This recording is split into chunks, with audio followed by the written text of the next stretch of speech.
Hello, friends, and happy Friday. You know what Friday means? That means Writers Workshop Fridays. Yay! So I love Writers Workshops. I'm so excited.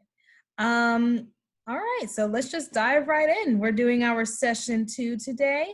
Let me go ahead and share my screen. Let's see here. There we go. All right. So we're on session 2 today, and we're going to be talking about how writers develop a can-do, independent attitude. So, what is a can-do attitude? Do any of you guys know what is a can-do attitude? What can you do by yourself?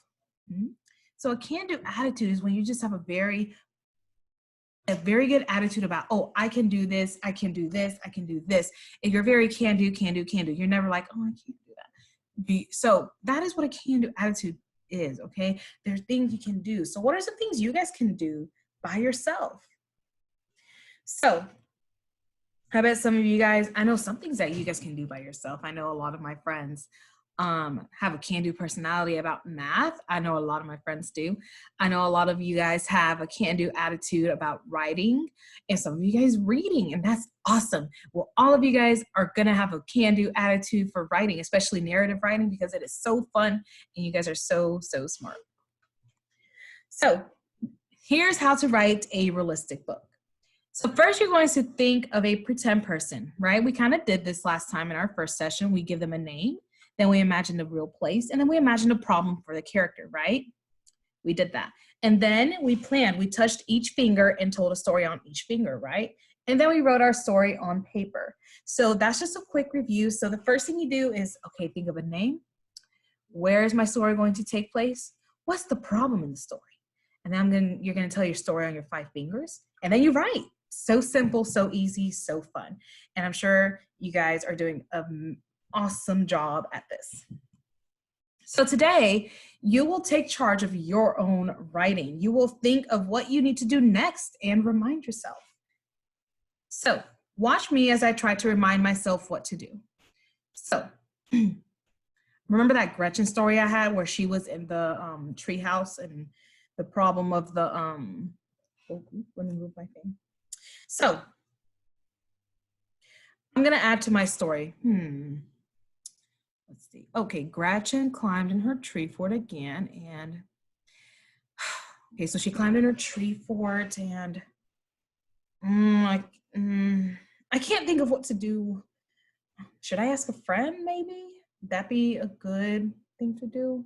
Ask a friend. I just don't know what to do next in my story, you guys. Well, she climbed back in her tree fort again, and no, I can do it. I will not ask a friend because I can do it because I have a can-do attitude, just like you guys. So I should think of a problem she might have in the fort, right? Okay, she might have a problem in the fort. Maybe there's a problem. She climbed back in the fort and there's a new problem. Okay, I got this because I have a can-do attitude. Okay. All right. So can-do attitude, here's a new problem. I don't need to ask a friend because I can do this. I have a can-do attitude.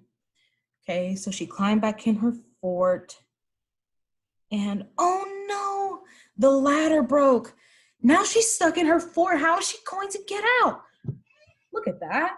Just because I have a can-do attitude, guys, I was able to add to my story. And that's actually a pretty interesting problem. So I'm so excited to write about how she's going to solve her problem of the ladder break.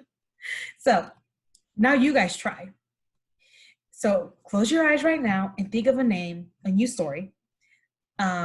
And think of a name you would like for your character, okay? Now whisper 3 questions to yourself, okay?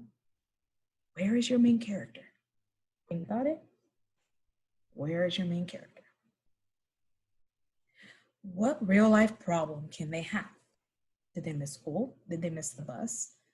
Did they lose something? What is the real life problem that they can have? Think about it.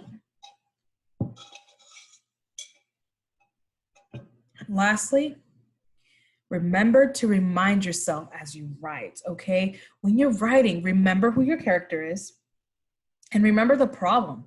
Because then if you have parts in your story that doesn't match, your audience is going to be very, very confused, okay? So you guys should have your character, what's their problem, And once you start writing, remember that problem, okay? And remember your character.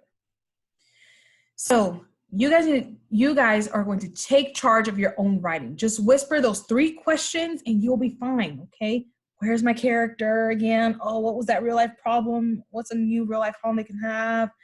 Okay, all right. And then you keep writing and then you just remind yourself as you write, okay? As long as you remember these 3 things, you guys are going to do awesome things in your writing. So as you're writing today, if you need to go back on this video and just pause it here to have these questions in front of you, do it, because that's taking charge of your own writing, okay? Just whisper those questions and you'll be fine. I'm not conferencing today, unfortunately, but I will be reading your narratives today. When you're done, just send it over to me and I will give you guys feedback. Remember, I'm looking to see if your story is on track, if you're doing what you need to be doing, okay?